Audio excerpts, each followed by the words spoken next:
Vou pro, eso, que vou parda, eso non sei, pro. Bueno, vamos. Colle o... Luis.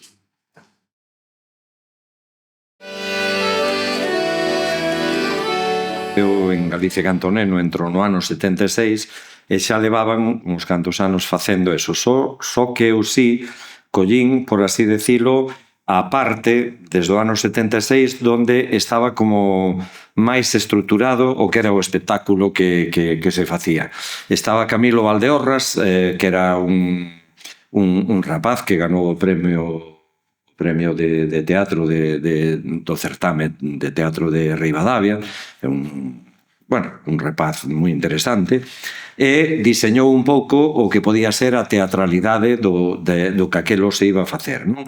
Entón había como 3 ou 4 actos distintos que dependían moito do que quería contar o espectáculo, que era un pouco como se celebraba a época do Nadal no medio rural, que era o que máis se coñecía porque era todo centralizado en Lugo e a xente da provincia de Lugo e todo eso. A idea xurde, pois igual que o de Fuxan, xurde do pai Mato, que, bueno, faleceu hai pouco, e que empeza a traballar o folclore de Nadal que el tiña recollido e se empeza a cantar. E eso se cantaba con guitarra, se cantaba con flautas, se cantaba a voces, e despois cambiouse nese ano, eu creo que foi no 76.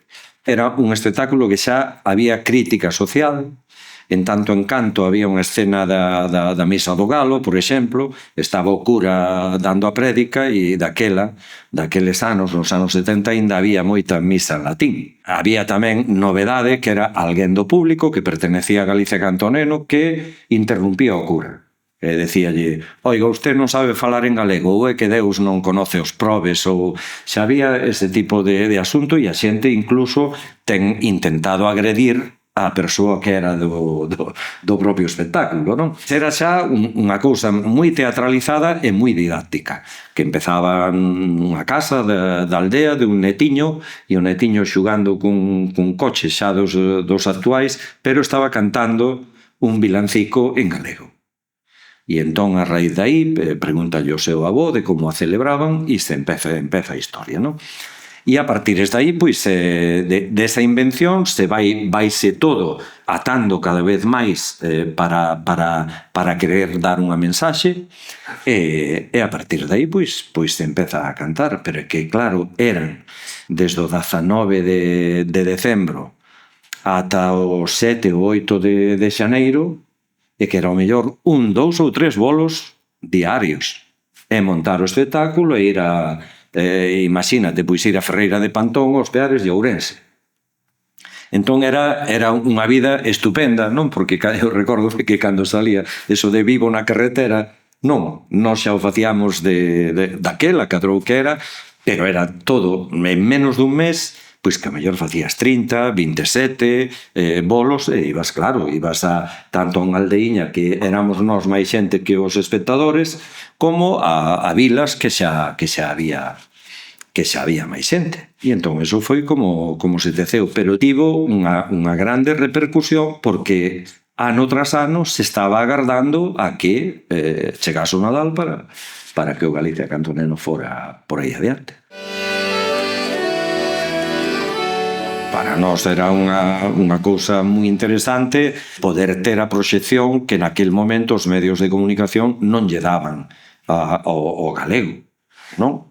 Que aínda hoxe hai tamén moita aversión ao noso idioma e á nosa cultura, non? Unha oportunidade tremenda e unha oportunidade tamén motivadora para toda aquela xente que estábamos no grupo, aquelas mozas e mozos que estábamos, de preparar millor, de cantar millor, de xa musicalmente tamén prepararse para eso. E chegou e alá nos fomos ao Cebreiro, unha neve, xa se ve sangrábanos as maus de facer as tomas que había que tocar o pandeiro o que seña, bueno, aquilo era tremendo, pero bueno, éramos moi novos e, oye, máis películas houbera que facer, non?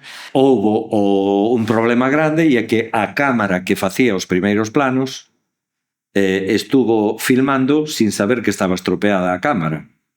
Entón non se editou a película porque fallou a cámara dos primeiros planos. E iso deronse conta cando chegaron a Madrid, empezaron a montar a película e viron que aqueles primeiros planos non estaban. Sorte foi que alguén, que eu non sei quen foi, alguén pois buscou o que hai e está hoxe, non, por aí adiante, está en internet por aí que se pode sacar.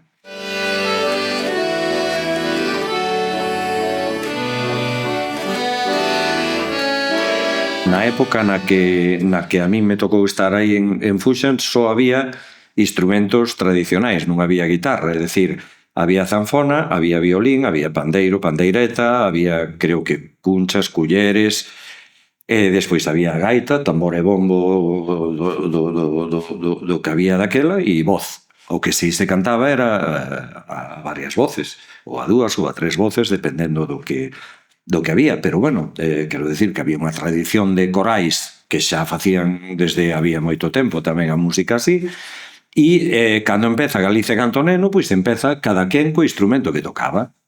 E entón era unha cousa que medio rara ver como unha Virxe María ao lado dun neno e alguén ca guitarra ao lado. Pero era así os primeiros anos de Galicia Canto Neno e despois cambiouse hasta a este formato teatral que era máis impactante e que tiña unha liña, o espectáculo tiña unha liña de cara ao público de decir, valorade o que temos, temos que valoralo e temos que exportalo e temos que ter ganas de facelo e que se nos vexa que o noso é importante. E esa era unha mensaxe que naqueles anos non era fácil de que houbera alguén que o dixera. E Galicia Canto Neno estaba ali. Fuxan os ventos, naqueles anos, estaba o Tangaraño, que o compañeiro que tocou antes aquí o acordeón comigo éramos os dous, e Félix Otero que faleceu, acabamos sendo un trío, pero empezamos sendo un grupo tipo Fuxan os ventos, non? Estaba Treboada, que era un grupo de danza e de música tradicional de gaita, de gaiteiros, e estaba Fuxan. Aí había de todo, porque Fuxan facía música tradicional e musicaban poemas. O Tangaraño era fundamental musicación de poemas e algunha peza tradicional que tiñamos tamén, e despois o cuarteto de gaitas pois que solían tocar repertorio lugués, así un pouco do que se facía para o baile, non? O que era interesante era despois as conversas que había no autobús, non? Tanto para ir como para volver, pois, oi, que estades facendo, que non estades facendo, eu creo que isto debía ser así, que non sei que, todos os complexos que podíamos ter naquele momento exteriorizábanse e ibas medrando con eles, non? Que parecía como que había a veces poucas ganas de que as cousas evolucionaran, non? Como de quedarnos demasiado no arao de vertedeira, non? Pero era esa concepción de xente nova que tiñamos un espírito de revolución, un espírito tremendo, non? Para esas cousas. Pero, bueno, discutíanse todas ali no autobús, un pensaba dunha maneira, outro doutra, unhas veces máis airado, outras veces menos, pero bueno, facíamos o ambiente que era propicio para ese momento. Había un espectáculo teatro musical que se representaba. Despois houbo a grabación dun disco con unha discográfica estatal importante e editouse un libro na editorial Alvarellos en Lugo de Galicia Canto Neno que tuvo moito éxito.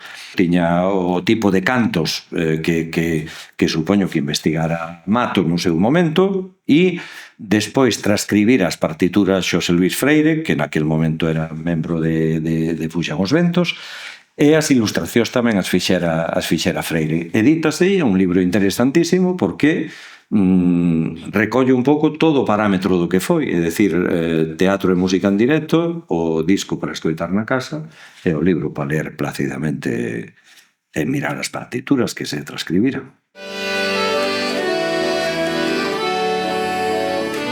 decátase un de que vive nun país, dun día para outro daste conta de que hai un idioma, daste conta de que teus pais estaban falando en galego entre eles, contigo non falaban en galego, e daste conta que había un idioma. E que ese idioma soportaba unha economía, soportaba un sistema de vida, e eso daste conta, eu polo menos dime conta máis tarde, pero daste conta da injustiza que se estaba xerando aí, non? Empezas a tirar pa diante en ese sentido. E dices ti, o importante é que os galegos e as galegas non se escoiten. Galegos e galegas hainas polo mundo adiante. O idioma galego, tanto en Portugal como no Brasil, había público potencial e sigue habendo. É dicir, temos que ter moi clara a nosa cultura e despois exportala na medida que se pode, facerlle ver aos outros lugares nos que o galego tamén se fala, pois decir, oye, veña, vamos tirar pa diante. Ben? Na literatura pasa o mismo. Hai moitísimas homes e mulleres, escritoras e escritores que só publican en galego. Pois teñen eso deseo e nós era o que tiñamos de noso, non? Facelo en galego toda a vida hasta morrer e xa está. Sí, bueno, con Universal, con cas grandes discográficas naquel momento, o fuxan daquel momento, Había como mercado porque resulta que aquí pois empezaba a xente, iba aos concertos, entón, olles, os produtores viñan, decir, este daqui, este dali, dámonos de conta, pum, ven unha produtora galega despois Ruada, que o Tangaraño tiñamos firmado para gravar un disco, e ao final Ruada foise o garete, pero había potencial porque si se crea unha editora galega, pois dices tú, olles, é que aquí están, e estábamos no camiño, que de feito Fuxan os ventos, sí grabou con Ruada. Nós o Tangaraño non chegamos a gravar porque desfíxose a empresa. A peza que cantamos chamase Os Raíces de Boi Morto. Eu foi unha peza que lle escoitei cantar a Pablo Pintor, un gaiteiro e músico, bueno, que está afincado agora mesmo en Lugo, máis concretamente en Baralla na Pena, e que lle escoitei a él. E cando saíamos cantar Os Raíces, soltouse, cantou esa, e quedeime con ela, e quedei como outros moitos, e cando saliu a idea de cantala, oye, Pablo, acordaste? Ai, non sei se me acordarei. E despois fun a Aldara, porque Aldara tamén cantara pola zona de Boi Morto, cantara Os Raíces cando era máis nova do que hoxe, e tiña ela a partitura e esa cuestión. A min gustárame moitísimo este Reis, porque ademais, vaya, estuvéramos mirando de que polifónicamente seguramente moi interesante tamén o traballar sobre el, e dixo Aldara, queredes ir gravar a Carballo tal, pois que Reis podemos facer? Pois este. Me parece que levamos 40 e algún ano saindo a cantar, só que as primeiras veces facíamolo en Lugo, non viñamos despois aquí a Compostela como últimamente se fai, non? Saíamos por Lugo a cantar Os Raíces e sempre nos acordamos que non pagábamos un peso nos bares. Ibas a cantar, dabanche bueno, casi como se o aguinaldo fora unha cousa habitual e normal. Hoxe en día a cousa cambiou, pero, bueno, a base de facer piña, houve un momento en que éramos tantos en Lugo que xa decidíamos sair como en vez de sair un día, saías dous, e saía un grupo un día e outro grupo outro, porque non había quen pedir un viño nin a tapa de croquetas. Había tanta xente que estabas desde as 7 da tarde ás 4 da mañá ou ás 5 e non dabas comido nin dabas feito nada do mogollón de xente que había. Entón medio se desfixo así, e despois como Pedro Lucas tocábamos a gaita os dous e viña moito a Lugo, pois despois dixo, oye, pois podemos empezar a ir a Compostela. Empezamos a ir a Compostela e agora pois que xa é un clásico. Pois a ver, eu son unha persoa urbana, eu isto non o vivín, aprendino. E moito deso aprendino ao entrar en Galiza cantoneno. Os cantos de chamada para que os veciños saíran a cantar os reises, ou pedir a licenza para o rollo, pedir o aguinaldo. Había despois as panxoliñas e o vilancico, e despois había o que era todo o rollo dos cantos de reis, non? Que era posterior, pero para unir todo o ciclo do Nadal, non? Cando saímos a cantar os reis, os cantábamos como se escoitábamos. Que foi o que pasou moitas veces? Pasou moitas veces que había moitas letras que eran de unha contundencia religiosa tan tremenda, non? Que decías tú, que facemos? Entón, dicir, bueno, deixamos algún reis que se cante ca letra que hai, o resto, pois, ou facemos letras, ou que seña, non? Entón, eso é como o que falábamos antes, a oralidade vaiche dando o que tes que facer, non?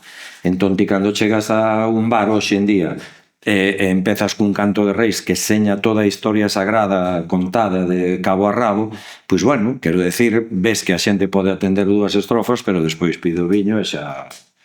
Entón dices tú, bueno, pois isto así non funciona na sociedade de hoxe. E entón vas a mañana, por así decirlo, secularizando as cancións, sabendo que están escritas, sabendo que teñen a súa letra, e se alguén pregunta, oye, eso que canta isto que cantamos, isto daqui, pero nos cantámolo nos bares como nos peta. Sí, bueno, quero decir que está ben, é dicir, é unha postura como outra calquera, pero tú despois, cando vas por aí adiante, pois dices tú, oi, como rapaz novo que éramos cando empezamos a cantar os reises, pois había determinado tipo de cousas que non pegaban no ambiente que nós estábamos. Entón, pois veña, tirabas moito de aguinaldos, tirabas moito de cancións que podías incluso facer letras de parodia ou simpáticas ou o que fora, que se convertira tamén ese petitorio pois nunha cousa como máis dinámica ou como que nos apetecía, non? Facelo. Igual que había veces que pasaba como unha danza, non? Que había veces tocabas unha muiñeira e a xente poñíase a bailar agarrado. O xeito, pero entón dices tú, bueno, tú cando levas unha cousa para diante vas a topar, non, mundos distintos, formas de ver distintas, e iso eu creo que é o bon. E a oralidade, para min, a ventaxa que ten é de que é cambiante. Pero nunca fomos nin de puristas, nin de impuros, nin de nada. Vamos cantar melodías nosas, algunhas letras van todas, outras letras non van, entón sempre hai mostra de todo, evidentemente, para que, bueno, que en todo caso se seipa que tamén a Igrexa tuvo un papel importante neste repertorio, que a eles lles interesaba esconder os ritos paganos que había, e polo tanto puxeron moita carne no asador para eso. Eso tamén hai que decilo.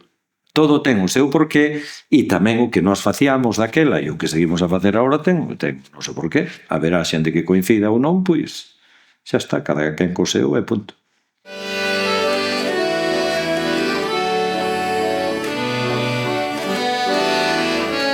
Cando foi de que era na pandemia, pois resulta que cantamos unhas xaneiras portuguesas, pero que quero decir que era unha cousa que os manueles e as xaneiras, pois era unha cousa que había que intentar, e iso era o que un pouco polo que iba a cousa, non? Vamos dar o feliz ano máis que o mellor outras cousas, non?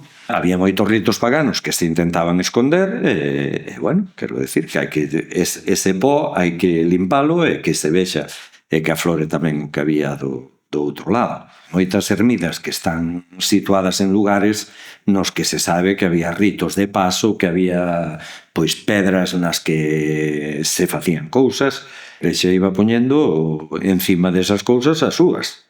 Non, era unha campaña publicitaria desmedida por poñer o seu selo en todos os sitios e nada máis. Así é. Por maravilla. Que guai. Unha xornada matutina. Hai moito frío, vas ter que deixar a estufa encendida. Me liou. Axúdate. Liei-me.